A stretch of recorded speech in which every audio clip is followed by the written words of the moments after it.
সভাপতি মহারাজ, রামকৃষ্ণ মঠ এবং রামকৃষ্ণ মিশনের সাধারণ সম্পাদক পূজনীয় শ্রীমৎ স্বামী সুবীরানন্দজি মহারাজ, মঞ্চে উপস্থিত রামকৃষ্ণ মিশন বিবেকানন্দ সোসাইটির সচিব পূজনীয় অমৃত রূপানন্দজি মহারাজ,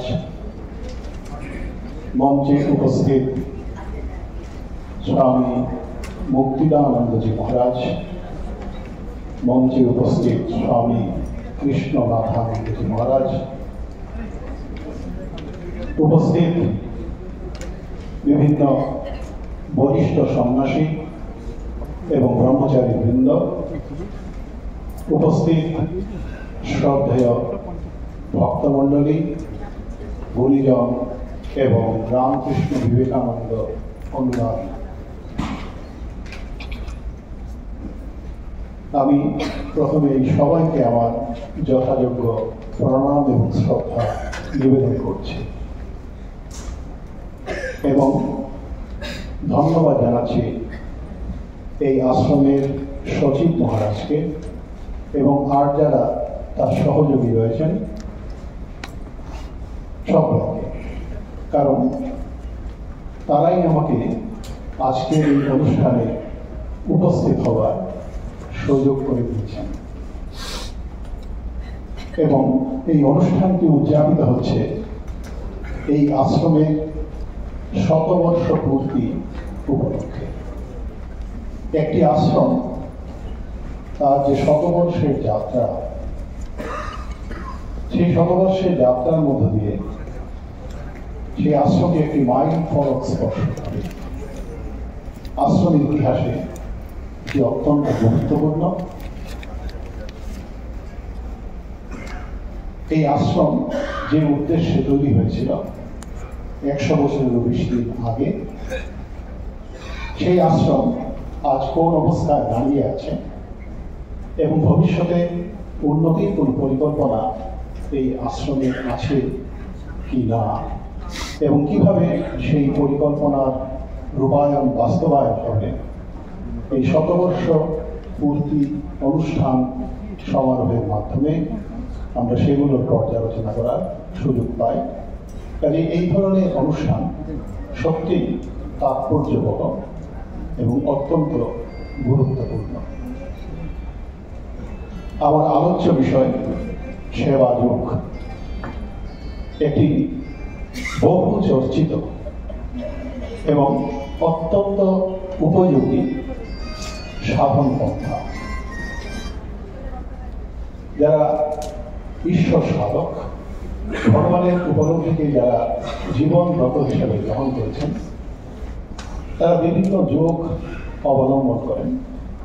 ভারতবর্ষের যে পরম্পরা, সেই ভারতবর্ষের পরম্পরায় জ্ঞানযোগ, কর্মযোগ, ভক্তিযোগ, রাজযোগ সেগুলো অনুসৃত হয় এবং বিভিন্ন মানুষ তাদের যে মানসিক অভিরুচি, সংস্কার, প্রবণতা তাকে অবলম্বন করে কোনো একটি পথকে বেছে নেয়। সেজন্য আমরা দেখি কর্মযোগী, ভক্তিযোগী, জ্ঞানযোগী, রাজযোগী বিভিন্ন ধরনের সাধক সাধনার মাধ্যমে সিদ্ধি লাভের চেষ্টা চালিয়ে যাচ্ছে। কিন্তু এখানে একটি নতুন সাধন পদ্ধতির সন্ধান দিলেন স্বামী বিবেকানন্দ। সেই পদ্ধতি হল সেবা যোগ। যোগ কথার সহজ অর্থ হল সংযোজন, যুক্ত করা। কিন্তু সেই অর্থে এর ব্যবহার কিন্তু সবসময় হয় না। আমরা যদি বলি অর্জুন বিষাদ যোগ, বিষাদের মাধ্যমে সংযোজন, তাহলে বহু মানুষই কিন্তু যোগী হয়ে গেল। কারণ বিষাদগ্রস্ত মানুষ অনেকেই রয়েছেন এই ডিপ্রেশনের মাধ্যমে, বিষাদের মাধ্যমে সংযোগ পরমাত্মার সঙ্গে সেটি ঠিক মেনে নেওয়া যায় না, বরং বলতে হয় এই বিষাদের মাধ্যমে তার মনের মধ্যে এমন একটি অনুকূল পরিস্থিতির সৃষ্টি হয়েছিল যার ফলে তার পক্ষে ঈশ্বর সান্নিধ্যে আসা, ঈশ্বরের প্রতি আকুল প্রার্থনা জানানোর, নিজের স্বরূপ উপলব্ধির একটি আকাঙ্ক্ষা জাগরিত হয়েছিল। এবং পরবর্তীকালে আমরা দেখি এই বিষাদকে অবলম্বন করে অর্জুন সাধনার বিভিন্ন স্তর অতিক্রম করে অধ্যাত্ম উপলব্ধি করেছেন বিভিন্নভাবে। তাহলে সেবা, এই যে সেবা যোগ, সেখানে যোগটি হল ঈশ্বর উপলব্ধির একটি উপায়। সেবা বলতে আমরা সাধারণভাবে বুঝি সাহায্য করা, যেমন আত্মসেবা, দুর্গত সেবা, বন্যা পীড়িতদের সেবা। এইসব ক্ষেত্রে সেবা বলতে আমরা বুঝি সাহায্য। কিন্তু সেই অর্থেও কিন্তু সেবাযোগের যে সেবা তার প্রয়োগ হয়। গীতায় ভগবান বলেছেন তদ্বিদ্ধি প্রণিপাতেন পরিপ্রশ্নেন চ সেবয়া। সেখানেও সেবা শব্দটি তিনি প্রয়োগ করেছেন। 4th অধ্যায়ে ভগবান জয়গান করেছেন জ্ঞানের, পরমাত্ম জ্ঞানের জয়গান করেছেন। তারপর বলছেন সেই পরমাত্ম জ্ঞান, সেই ব্রহ্মকে তুমি জানো কিসের মাধ্যমে? প্রণিপাতে। প্রণিপাত, গুরুর প্রতি যে প্রণিপাত, তার প্রতি যে শ্রদ্ধা, অবিমিশ্রিত শ্রদ্ধা, নিষ্কপট নিরঙ্কুশ শ্রদ্ধা, সেই শ্রদ্ধায় তাকে প্রণিপাত করো। তার কাছ থেকে পর্যালোচনার মাধ্যমে, বিচার বিশ্লেষণের মাধ্যমে তোমার জিজ্ঞাসা বিষয় যে আত্মতত্ত্ব, সেটিকে জেনে নাও। আর সেবার মাধ্যমে, এবং সেবার অর্থ সাধারণত করা হয়েছে আজ্ঞাবহতা, তিনি যা আজ্ঞা করবেন সেটি পালন করা এবং তার পরিচর্যা। এর মাধ্যমে ভগবান বলছেন যে তুমি আত্মজ্ঞান লাভ করো। কিন্তু এখানে যে সেবাযোগের কথা আমরা আলোচনা করতে যাচ্ছি, সেটি একটি অভিনব পন্থা, এবং সেই পন্থা রাজপথ খুলে দিয়েছেন ভগবান শ্রীরামকৃষ্ণ। এবং সেটি শুধুমাত্র মুসলিম কিছু সন্ন্যাসীর জন্য নয়, সেই রাজপথ উন্মুক্ত তিনি করেছেন গৃহী সন্ন্যাসী নির্বিশেষে জগতের সবার জন্য। সেই সেবাযোগের উন্মেষ হয়েছিল দক্ষিণেশ্বরের সেই ক্ষুদ্র প্রকোষ্ঠে, যখন শ্রী শ্রী ঠাকুর বলেছিলেন শিবজ্ঞানী জীব সেবা। জীবে দয়া তুই কি করবি, কীটাণুকে তুই শিবজ্ঞানী জীব সেবা। সেই সেবাযোগের উন্মেষ ঘটেছিল সেই সুদূর অতীতে দক্ষিণেশ্বরের ক্ষুদ্র প্রকোষ্ঠে ভাগীরথী তীরে। সেই সেবাযোগের উদ্দীপন ঘটেছিল কাশ্মীরে। যেমন স্বামী বিবেকানন্দ নির্বিকল্প সমাধিমগ্ন হয়ে থাকতে চেয়েছিলেন, শ্রীরামকৃষ্ণ তাকে ভর্ৎসনা করেছিলেন। ধর্মের ইতিহাসে একটি বিস্ময়কর ঘটনা। শিষ্য গুরুর কাছে সর্বোচ্চ আত্ম উপলব্ধির জন্য প্রার্থনা জানাবেন এবং গুরু অত্যন্ত তৃপ্তি এবং আনন্দের সঙ্গে শিষ্যকে তার যে প্রার্থনা সেই প্রার্থনা মঞ্জুর করবেন এবং তাকে সেই পথে পরিচালিত করবেন, সেটি অভিপ্রেত আকাঙ্ক্ষিত। কিন্তু এখানে আমরা কি দেখতে পেলাম কাশীপুরে? তিনি তাকে ভর্ৎসনা করছেন, বলছেন কোথায় ভেবেছিলাম তুই বিশাল বটবৃক্ষের মতো হবি, তোর আশ্রয়ে এসে কত লোক স্থান পাবে। এবং সঙ্গে সঙ্গে বলছেন তুই না গান করিস, ইয়ো কুছ হে তুমি হ্যায়, যা কিছু আছে সব ভগবান। বেদান্তের সেই তো শিক্ষা, সবকিছুই ভগবান। যারা জ্ঞান মার্গী তারা বলেন ব্রহ্মই সত্য, জগৎ মিথ্যা। জগৎ থেকে তারা নিজেদেরকে সরিয়ে নেয়। কর্মযোগী কর্মফল ভগবানের কাছে সমর্পণ করেন। কর্ম অনুষ্ঠানের সময় তার একটা কর্তৃত্ব বুদ্ধি থাকে এবং সেই কর্তৃত্ব বুদ্ধির দ্বারা পরিচালিত হয়ে তিনি কর্ম অনুষ্ঠান করেন, কিন্তু সবশেষে কর্মফল ভগবানের সমর্পণ করেন। সে হল কর্মযোগ। ভক্তি যুগে ভক্ত ভগবান, গভীর অনুরাগ ভগবানের প্রতি ভক্তের, এবং সেই গভীর অনুরাগের পরিচয় দিয়েছেন ভগবান শ্রী রামকৃষ্ণ। বলেছেন তখন নিজের শরীর ভুল হয়ে যায়,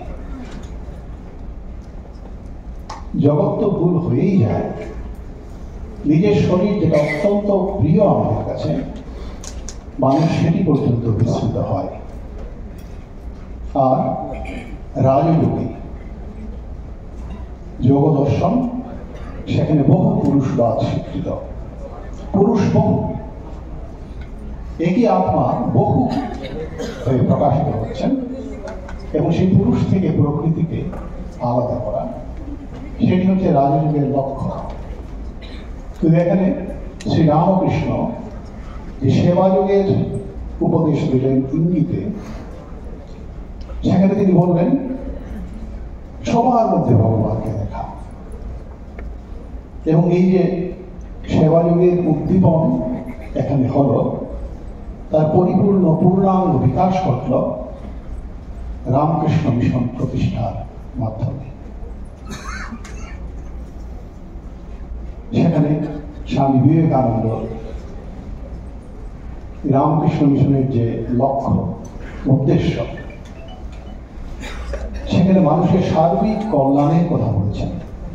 দৈহিক শারীরিক কল্যাণ, শারীরিক উন্নতি, বৌদ্ধিক উৎকর্ষ, সেখান থেকে নিয়ে সবকিছুর উৎকর্ষ, সেটি ছিল তার অভিপ্রায়।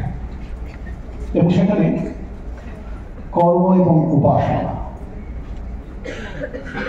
কলকারখানা, বিদ্যালয় এবং মন্দির, পুজো স্থান, সেগুলোর মধ্যে কোনো বিভেদ কাটেনি, আনেনি। এই প্রসঙ্গে একটি সুন্দর গল্পের কথা মনে পড়ছে। গল্প কিন্তু সত্যি ঘটনা। স্বামী প্রেমেশানন্দ মহারাজ ছিলেন একজন বরিষ্ঠ সন্ন্যাসী। ইন্দ্রদয়াল ভট্টাচার্য ছিল তার পূর্বাশ্রমের নাম। তিনি স্বর্গাশ্রমে আছেন। ঋষিকেশের স্বর্গাশ্রমে থেকে তিনি তপস্যা করছেন এবং ভিক্ষা নিয়ে জীবন ধারণ করছেন। বেশ কিছুদিন ধরে তিনি আছেন। তিনি প্রেমিক সন্ন্যাসী। তার সংস্পর্শে এসে বহু লোক, বহু মানুষ, বহু সাধক তাদের জীবন পথের সন্ধান দিয়েছেন। তপস্বী মহান ভক্ত ব্যক্তি ছিলেন স্বামী প্রেমেশানন্দ। সেই স্বর্গাশ্রমে তিনি আছেন। একদিন তিনি দেখতে পেলেন তার কুঠিয়ার দামাতে একজন বসে আছেন। উস্কো উস্কো চুল, রুক্ষ সূক্ষ্ম চেহারা, মলিন বস্ত্র, সেখানে বসে আছেন। প্রেমেশ মহারাজ বিস্মিত হলেন যে হঠাৎ করে একজন এখানে বসে আছেন, তার কুঠিয়ার দাওয়াত, এটা কি হতে পারে?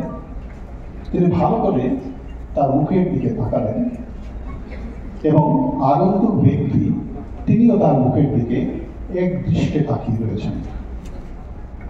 কিছুক্ষণ পরে প্রেমেশ মহারাজ তাকে চিনতে পারলেন। তিনি আর কেউ নন, তিনি ছিলেন তখনকার দিনের অদ্বিতীয় বেদান্তবিদ পণ্ডিত রাজেন্দ্রনাথ ঘোষ। রাজেন্দ্রনাথ ঘোষ বিভিন্ন গ্রন্থের প্রণেতা এবং বেদান্তের বহু শাখার তিনি অধ্যয়ন করেছেন। তার গ্রন্থ এবং প্রবন্ধ অসংখ্য এবং অত্যন্ত পাণ্ডিত্যপূর্ণ, যুক্তিপূর্ণ তার সেই গ্রন্থ এবং প্রবন্ধ। তিনি শ্রীরামকৃষ্ণের অনুগামীও ছিলেন। রামকৃষ্ণের প্রতি ছিল তার গভীর শ্রদ্ধা এবং স্বামী বিবেকানন্দের যে বরিষ্ঠ শিষ্য স্বামী শুদ্ধানন্দজি, সেই শুদ্ধানন্দজি তিনি ছিলেন বাল্যবন্ধু, সহাধ্যায়ী। তিনি শুদ্ধানন্দজির সঙ্গে স্বামী বিবেকানন্দের সাক্ষাৎ করার সৌভাগ্য পেয়েছিলেন। তো তিনি প্রেমেশ মহারাজকে বলছেন, ভারত নয় ঘুরে বেড়ালাম, কিন্তু কোন গুরুর সন্ধান পেলাম না।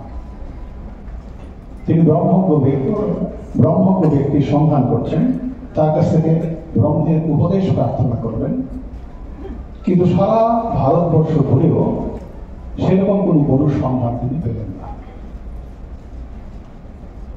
তিনি রামকৃষ্ণ মিশনের সঙ্গে পরিচিত, কিন্তু তার মনের মধ্যে দ্বিধা, সংশয় যে রামকৃষ্ণ মিশন যে কাজগুলো করে চলেছে, যে রামকৃষ্ণ মিশনের সন্ন্যাসীরা সর্বত্যাগী, তারা এই পৃথিবী, এই অন্তরিক্ষ লোক, সর্বলোক সবকিছু বিসর্জন দিয়েছেন, অথচ তারা সমাজ সেবায় আত্মনিয়োগ করে রয়েছেন। সেটি স্ববিরোধী বলে, পরস্পর বিরুদ্ধ বলে তার কাছে মনে হচ্ছে। সেজন্য তিনি যদিও শ্রীরামকৃষ্ণের প্রতি শ্রদ্ধা সম্পন্ন, কিন্তু এখানে এসে সন্ন্যাসী হওয়ার তার কোনো ইচ্ছা যাচ্ছে না। প্রেমেশানন্দ মহারাজ তাকে সেই অবস্থাতে দেখে, তার এই উস্কো পুস্কো চেহারা, তার এই মলিন বস্ত্র, অনশনে হয়তো আছেন, সেই অবস্থা দেখে তাকে বললেন, আপনি গঙ্গা স্নান করে আসুন। তারপর তাকে প্রেমেশানন্দ মহারাজ ভিক্ষে করে দিয়ে দুখানা রুটি পেয়েছিলেন, একটু দুধ পেয়েছিলেন, সেটি তাকে খেতে দিলেন। তারপর দুজন কুঠিয়া থেকে বেরিয়ে গঙ্গার পাড়ে গিয়ে কথাবার্তা বলতে আরম্ভ করেছেন। প্রেমেশানন্দ মহারাজ খুব সুন্দর করে তাকে বলছেন, দেখুন, আপনি বেদান্ত তত্ত্ব খুব ভালো করে জানেন। বেদান্ত অর্থাৎ উপনিষদের তত্ত্ব। সেখানে বলছেন, আমি অহং ব্রহ্মাস্মি। আপনি বলছেন অহং ব্রহ্মাস্মি, আমিও বলছি অহং ব্রহ্মাস্মি। আপনি বলছেন তত্ত্বমসি, আমিও বলছি তত্ত্বমসি। অর্থাৎ পরস্পর পরস্পরকে নির্দেশ করছি যে তুমি হলে সেই পরমাত্মা, আমি যেমন সেই পরমাত্মা, তুমিও সেই পরমাত্মা। তবে মহারাজ বলছেন, ধরুন রাজেন বাবু, এখন আমি অসুস্থ হয়ে পড়লাম, তো সেই অসুস্থ আমাকে আপনি কি সেবা শুশ্রূষা করবেন না? অথবা আপনি ভাববেন যে এই অসুস্থ ব্যক্তিটি, যাকে আমি পরমাত্মা বলে বলেছি, সম্বোধন করেছি তত্ত্বমসি বলে, তিনি অসুস্থ পীড়িত হওয়াতে তার পরমাত্মত্ব নষ্ট হয়ে গেছে। আপনি সেই কথা ভাববেন? অথবা আমি কি ভাবতে পারি যে আপনি আমার সামনে বসে আছেন, আপনি যদি পীড়িত হন, রোগগ্রস্ত হন, আমি কি আপনাকে আত্মা বলে ভাববো না? পরমেশ্বরের সত্তা রূপে ভাববো না?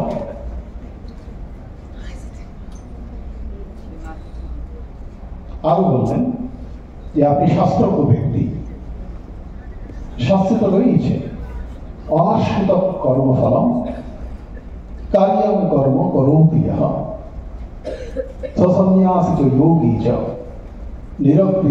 নিরগ্নির্ন চাক্রিয়। এই অনাশ্রিত কর্মফলম কার্যং কর্ম করোতি ইহ শাস্ত্রের উপদেশ, আপনি জানেন সে কথা। কর্মফলে বিন্দুমাত্র আগ্রহ নেই, কিন্তু তিনি কর্ম করে চলছেন। কিন্তু সেই কর্মের প্রতি দৃষ্টিভঙ্গি কি হবে? সেই দৃষ্টিভঙ্গি হবে সর্বভূতে সেই পরমাত্মা বিরাজিত। কারণ পরমাত্মা সর্বব্যাপক। যে পরমাত্মা সর্বব্যাপক, তাকে কি কোনো একটা জায়গায় অবরুদ্ধ করে রাখা যায়? তাকে কি শুধুমাত্র উপাসনালয়ের মধ্যে আবদ্ধ রাখা যায়? তাকে কোনো মানুষের মধ্যে, যিনি আধ্যাত্মিকতায় শ্রেষ্ঠ, যিনি সন্ন্যাসী বা যিনি অধ্যাত্ম সাধক, তার মধ্যে শুধু অবরুদ্ধ করে রাখা যায়? তাহলে তো ভগবানের যে সর্বব্যাপকতা, সেটাকে অস্বীকার করতে হয়। রাজেন্দ্রনাথ ঘোষ তার এই যুক্তির কাছে আত্মসমর্পণ করেছিলেন এবং ভবিষ্যৎকালে তিনি চিৎ গহনানন্দ পুরী হিসাবে আমাদের বিরজানন্দ মহারাজ তার কাছে সন্ন্যাস দীক্ষা গ্রহণ করেছিলেন। আরেকটি কথা বলে শেষ করছি।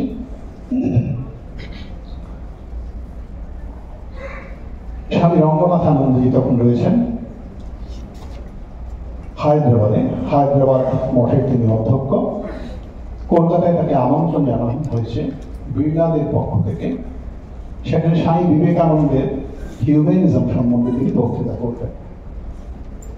তিনি মঠে এসেছেন, মঠ থেকে তাকে যেখানটায় সভা হবে সেখানে নিয়ে যাওয়া হচ্ছে এবং বিড়লা নিজেই সেই গাড়ি চালিয়ে নিয়ে যাচ্ছেন। যেতে যেতে হঠাৎ করে ট্রাফিক সিগন্যাল রাস্তায় থাকে বিভিন্ন জায়গাতে, সেখানে গাড়িটি আটকে গেছে এবং এখনো যখন যেরকম হয় আগেকার দিনেও হতো, তখন অবশ্য এসি গাড়ি খুব অল্প লোকেরই ছিল এবং এসি গাড়িতে কাঁচ বন্ধ ছিল। তো একজন ভিখারিনী তিনি জানালায় এসে আওয়াজ করছেন, ঠক ঠক করছেন। বিড়লা সেটি দেখলেন, তিনি তার পার্স বার করলেন। সেখানে অনেকগুলো নোট ধরে ধরে সাজানো আছে। সেখান থেকে একটি 500 টাকার নোট, তখনকার দিনে 500 টাকার দাম ছিল খুব বেশি তখনকার দিনে, একটি নোট তিনি বার করলেন। বার করে ওই কাঁচের জানলাটি অল্প একটু খুলে নিয়ে অনেকটা ছুড়ে দেওয়ার ভঙ্গিতে সেই টাকাটি দিলেন সেই ভিখারিনীকে। ভিখারিনী কৃতার্থ হয়ে চলে গেল। কিন্তু মহারাজ গাড়ির ভেতরেই বসে আছেন। তিনি সঙ্গে সঙ্গে তাকে বললেন, তুমি কি করলে? তাকে দিয়েছ, তোমার মহানুভবতা, কিন্তু এইভাবে কি দিতে হবে? কারণ পরমাত্মা সবার মধ্যে রয়েছেন। তাই ভাগবতকার বলছেন, সবাইকে শ্রদ্ধা সম্মান প্রদর্শন করতে হবে। অর্হয়ে দান মানাভিয়াম মৈত্রিয়া ভিন্নেন চক্ষুষা। এই হচ্ছে সেবা যুগের মূল মন্ত্র। মৈত্রিয়া ভিন্নেন চক্ষুষা, এই অভিন্ন দৃষ্টি এবং সবার প্রতি দান এবং মান, সবাইকে নিজের ক্ষমতা অনুযায়ী দান এবং সবার প্রতি সম্মান প্রদর্শন। এটি হচ্ছে রামকৃষ্ণ বিবেকানন্দের শিক্ষা। সবার প্রতি সম্মান প্রদর্শন। কেন? সবার মধ্যে সেই পরমাত্মাই বিরাজিত এবং সেই পরমাত্মার সেবা। আমি নিজে পরমাত্মা, যাকে আমি সেবা করছি তিনিও পরমাত্মা এবং পরমাত্মা ছড়িয়ে আছেন জগৎময়। তাই এই যে সেবার মাধ্যমে ঈশ্বর উপলব্ধির একটি রাজমার্গ তিনি উন্মোচিত করেছিলেন, সেটা আজকের পৃথিবীতে অত্যন্ত প্রাসঙ্গিক, এবং আমরা সেই সেবাযোগ অবলম্বন করে আমাদের ঈশ্বর উপলব্ধি বা জীবনের লক্ষ্যের দিকে এগিয়ে যাব, এই প্রার্থনা জানিয়ে আমার এই ক্ষুদ্র বক্তব্য এখানেই শেষ করছি। সবাইকে